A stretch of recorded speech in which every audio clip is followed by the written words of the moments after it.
Plusieurs milliers de personnes, dont 30 000 touristes, sont attendus ce matin dans les rues de Tel Aviv pour participer à la Gay Pride qui se déroule ce matin à Tel Aviv à partir de midi. Parmi ces personnes, il y a aussi Alain Bed qui est avec nous ce matin. Bonjour Alain, merci d'être avec nous sur Studio Kalita Bokertov.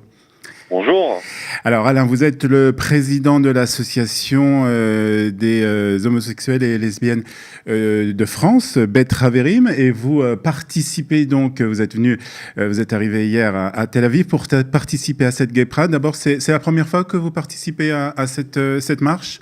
Non, non, c'est une longue tradition. On participe depuis plusieurs années déjà, et moi j'ai toujours plaisir à retourner à Tel Aviv et à participer à cette Gay Pride qui est quand même la Gay Pride du Moyen-Orient et qui rassemble un monde incroyable. Et c'est tout un symbole pour nous d'être présents à Tel Aviv.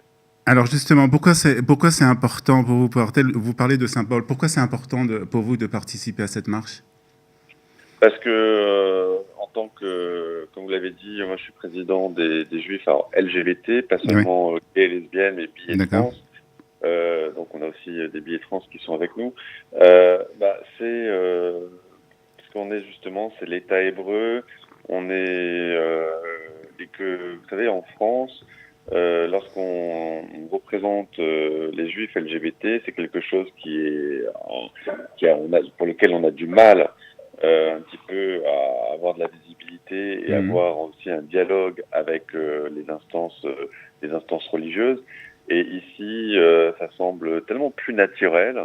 Donc c'est aussi un peu une source d'inspiration, quoi. Quand on voit, moi, des fois ça me fait penser un peu Tel Aviv, un petit peu à San Francisco, quand je vois l'épanouissement de de toute la population LGBT qui vit tranquillement et même où il y a presque finalement, je C'est-à-dire dirais que vous voudriez de la même façon qu'aujourd'hui la communauté LGTB ici en Israël est reconnue, même s'il y a encore beaucoup de difficultés, vous voudriez une même reconnaissance de la part des institutions en France, particulièrement des institutions communautaires?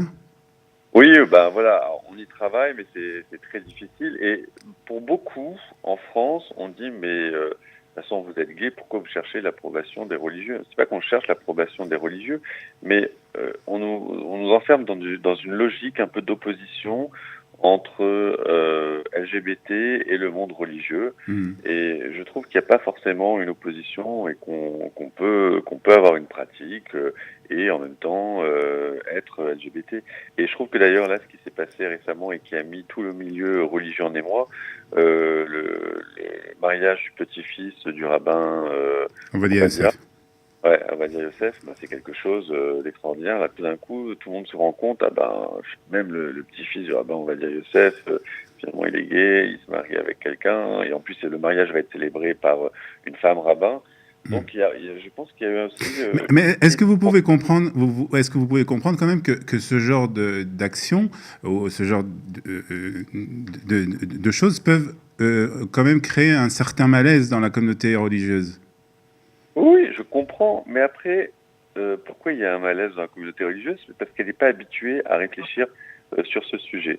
Pour beaucoup, nous sommes des gens qui nous livrons à la dépravation, nous sommes des abominations, et que on pourrait quand même faire un petit effort et suivre le chemin indiqué par Dieu. C'est un peu ça leur façon de penser. C'est-à-dire que pour eux, ils pensent que là-dessus, sur ce sujet-là, on a un libre arbitre. C'est nous qui exagérons Hmm. et qui ne faisons aucun effort un peu pour être dans le moule et pour suivre le chemin tracé par Dieu. Donc c'est ça qu'ils comprennent pas, que l'orientation est une nature et c'est pas quelque chose qu'on décide. C'est quelque chose que pour vos auditeurs qui peut être tellement évident, mais qui ne l'est pas du tout dans le monde religieux. Donc déjà on a Et vous rencontrez cette opposition quotidiennement dans le rôle dans votre rôle de président de cette association? Oui, oui, parce que c'est un peu le point de départ un peu si je puis dire, un peu de la dispute, du conflit avec le monde religieux, puisqu'ils nous disent que oui, vous transgressez. Moi, je dis, mais comment on peut transgresser si finalement il n'y a pas de libre arbitre sur ce sujet, et Mhm. si en même temps on ne fait pas de mal à autrui, quoi. Je veux dire, pour moi, je vois pas comment on peut dire qu'il y a un péché. Après, bon, peut-être pas rentrer dans ce détail-là, mais Oui, il par y a une rapport aux discussion aussi, politiques, une discussion aussi à l'ARIC dans laquelle on ne va pas ouais, rentrer, non. mais cette discussion existe. Vous avez écrit un article il y a pas très longtemps justement sur la communauté juive et vous avez dit que l'homophobie existait aussi dans la communauté juive en France. Oui, Comment cela vous le ressentez? bah, ça se traduit parce que, par exemple, là, sur les réseaux sociaux, dès qu'on parle d'homosexualité, par exemple, là, j'ai fait aussi un article sur les Gay Pride. Ouais. Je disais pourquoi je participais à la Gay Pride de Tel Aviv. Donc déjà, il y a un certain nombre de réseaux sociaux juifs qui ont censuré l'article, donc qui ont tout de suite supprimé. Parce que vous comprenez, c'est le Hilou Hachem et tout ça, donc voilà, ils suppriment. Et ensuite, on a, mais dès que je publie ou dès que j'évoque ce sujet, mais le nombre de messages incendiaires qu'on peut recevoir sur ce sujet, c'est aberrant.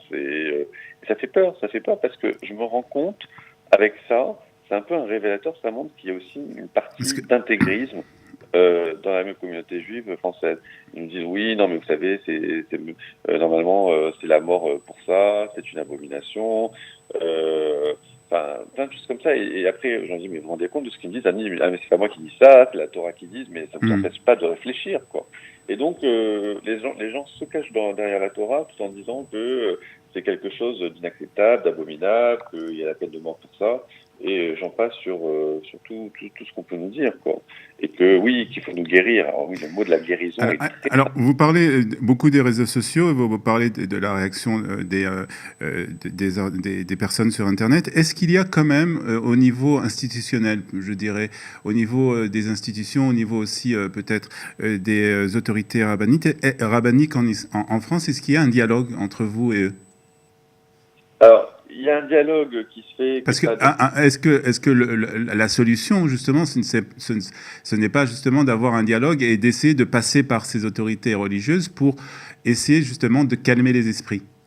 Alors bon, vous savez que donc en France, on a le monde orthodoxe, le monde Ouais, consistorial, les partis, les libéraux. ouais. Alors nous Comme déjà, chez nous, hein, ne vous inquiétez voilà, pas. exactement. Donc c'est les judaïsmes, quoi. Donc il n'y a pas un seul dialogue, on va dire, il y a D'accord. plusieurs dialogues. Et donc nous, le dialogue, il existe et on est très bien accueillis par le monde libéral et le monde massorti. On a organisé plusieurs conférences, on a été dans plusieurs synagogues, faire des shabbats avec eux, des choses comme ça se passe très bien. Au niveau du monde consistorial, donc là qui est quand même un peu peut-être le côté un peu atypique que vous avez peut-être pas en Israël, mais qui représente la faction la plus importante du monde traditionnel, là le dialogue il est très difficile à avoir, très très difficile. Ils veulent pas s'afficher avec nous. Alors on a quand même réussi il y a 2 ans à organiser une conférence avec le grand rabbin de France, Chaim Korsia, mais pour avoir une continuité dans ses actions et tout ça, là c'est beaucoup plus compliqué. Hmm. C'est beaucoup plus compliqué parce que on est quand même marqué au fer rouge et que je pense que aussi beaucoup ont peur de s'afficher avec nous en se disant que ça peut un peu faire du mal à leur carrière de rabbin, et des choses comme ça, et que on a un peu vu quand même, entre guillemets, comme l'Archouma chez les Juifs. Hein. Alors, on va parler, pour terminer, de la Gay Pride qui va avoir lieu à Tel Aviv, à laquelle vous allez participer. On parle souvent de cette marche qui est un peu provocante, avec souvent on trouve des personnes qui sont pas très habillées, on va dire, et qui se défilent dans les rues de Tel Aviv. Et d'un autre côté, on parle que cette marche, c'est justement pour défendre le droit de la communauté LGBT.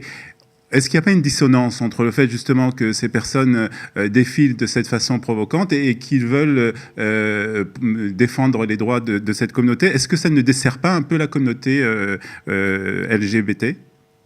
Alors déjà, par rapport au fait que les gens soient habillés de manière exubérante et tout ça, bon, moi je l'ai fait plusieurs fois la marche de Tel Aviv. Déjà, je trouve que le dress code, il est plus, comment dire, les gens sont beaucoup moins exubérants que ça peut l'être à Paris, de ce que je trouve. Et on est quand même, dans la majeure partie, ce sont des gens qui sont soit qui sont torse nu ou qui sont habillés comme dans des personnes qui sont habillées dans une station balnéaire. Hmm. Alors, on peut croiser des paires de fesses ou des choses comme ça c'est inévitable, mais c'est vraiment pas légion, quoi. Je tiens à dire que C'est pas la majorité. voilà, 90 à 95% des gens sont déjà bien habillés, enfin, ou alors torse nu, quoi. Et ce qui est marrant, c'est que dans l'inconscient collectif, la plupart des gens se disent que la Gay Pride, c'est vraiment Sodome et Gomorre, et que, enfin, j'ai l'impression qu'ils ils imaginent que c'est une énorme orgie et qu'il se passe des choses abominables. Alors c'est pas du tout, c'est vraiment pas du tout le cas, quoi. Et, et concernant, oui, donc alors après, comme vous savez, c'est comme les manifestations normales, qu'elles soient d'ailleurs même dans le monde hétéro, quand on fait une manifestation, on peut avoir aussi des casseurs. Et après, les médias se concentrent essentiellement sur les casseurs, qui étaient une dizaine ou une quinzaine. On a l'impression qu'il n'y a que ça, finalement. Il y a l'effet de loupe des médias. Et donc, je trouve que c'est un peu ça ce qui se passe avec la marche des fiertés, c'est qu'on va regarder les tenues les plus extravagantes et on va penser que tout le monde est comme ça, alors que pas du tout. C'est important. Mais vous pensez que c'est important pour défendre justement les droits, ça apporte quelque chose pour les droits de cette communauté? Les tenues extravagantes, je pense non, pas. Non, pas du tout. Les marches, bien entendu. La marche, mais bien sûr. La marche, oui, c'est complètement revendicateur. Mais moi, ce que j'expliquais, c'est que justement, la marche, elle est née à la base à New York, après les événements de Stonewall, où il y avait eu des émeutes policières et tout ça. Donc, c'était quelque chose de revendicateur. Et pourquoi la marche est importante? Parce que on terminera par ça. Voilà, c'est extrêmement libératoire. C'est-à-dire que on a beaucoup de gens, encore aujourd'hui, et encore en Israël, qui vivent dans le placard, quand on dit the closet.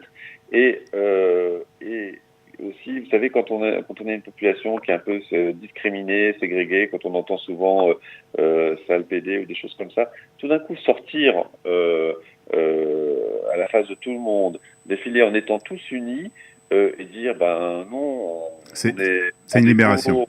On est heureux et tout ça, et on tient à le dire et acceptez-nous, c'est quelque chose d'extrêmement libératoire et ça participe un peu à la prise de conscience et à l'inclusion. Et ça participe aussi au bien-être de toutes ces personnes qui se cachent et qui se disent peut-être qu'à un moment je vais arrêter de me cacher, je vais pouvoir vivre pleinement ma vie. On va vous souhaiter une bonne marche, Alain, et surtout prenez de l'eau avec vous parce qu'il fait très chaud aujourd'hui à Tel Aviv.